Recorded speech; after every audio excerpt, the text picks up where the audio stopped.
struggled at home lately. Nice to break out of it with a win. Yeah, you know, we've played well at home, but we haven't got the victories for our fans. And we talked about this game. You know, obviously, you know, we need the points. We need a home victory. I mean, it's hard to put our finger on. We've played really well. We've played some really good teams that haven't got on the positive side enough in the last little while at home here. So I wish I could explain it. I mean, Mike Babcock, we were talking a while back, and they were doing the same thing in Detroit. They couldn't win it at home and they went on the road. So sometimes you're a little more patient on the road than you are at home. Unfortunately, we haven't been able to get enough victories here lately. But tonight was good. I think our fans, they deserve that. See a victory here in this building. And, I thought we came out with the right approach, ready to go, and it paid off. We've had a lot of detail early.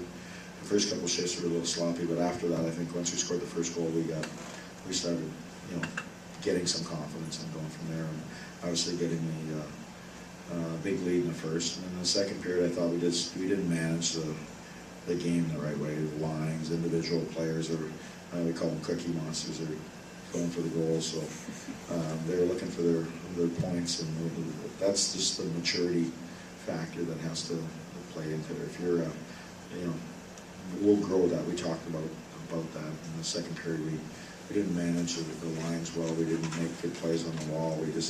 We made high risk plays when we didn't need to. And you know, they turned it a little bit out there, and Hutz was really good when they needed to. In the third period, I thought we managed the game much better. Good to see the young guys, Sissons and Yarncroc.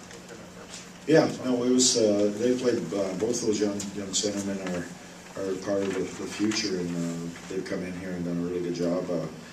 Colton Sissons getting his first. He's a really detailed player who's good. I think his game will translate at the pro level, and it was nice to see him get his first. It was nice that whole line, Nystrom, Clune, and Sissons were really good tonight.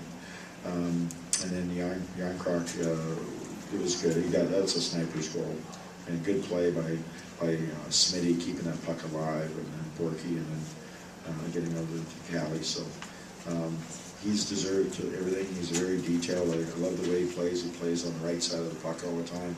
He plays a 200-foot game.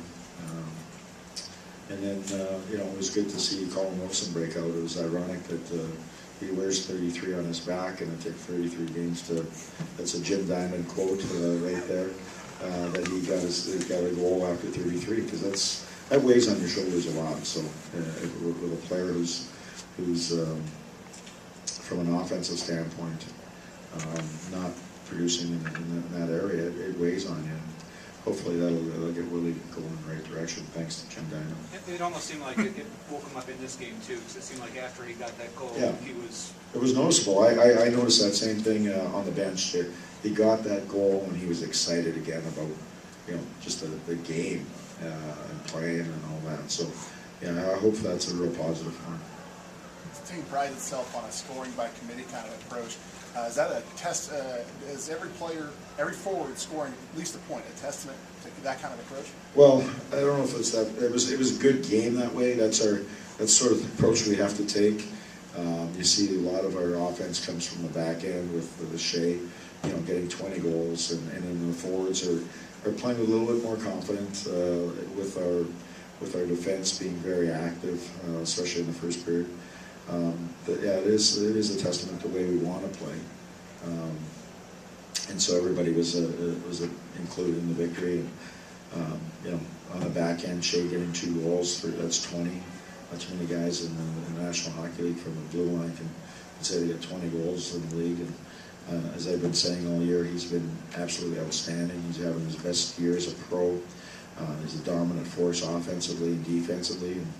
And you know, if he doesn't get voted for at least into the top 3 in the Norris Trophy this year, it'd be a crime in my mind. It seemed like things came pretty easy for you guys tonight. Would you agree with that?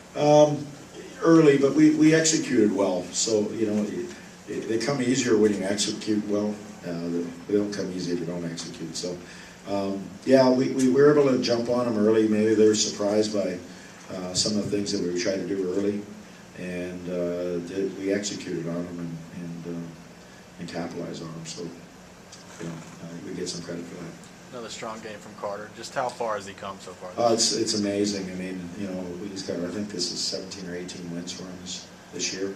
I mean, really, we came in as a backup goalie, and I'm thinking, well, if he gets into 20 games, 10 starts, and 10 other ones that maybe aren't going your way in partials, that'd be a good season. He's got, he's going to have 18 wins, probably 17 or 18 wins this year.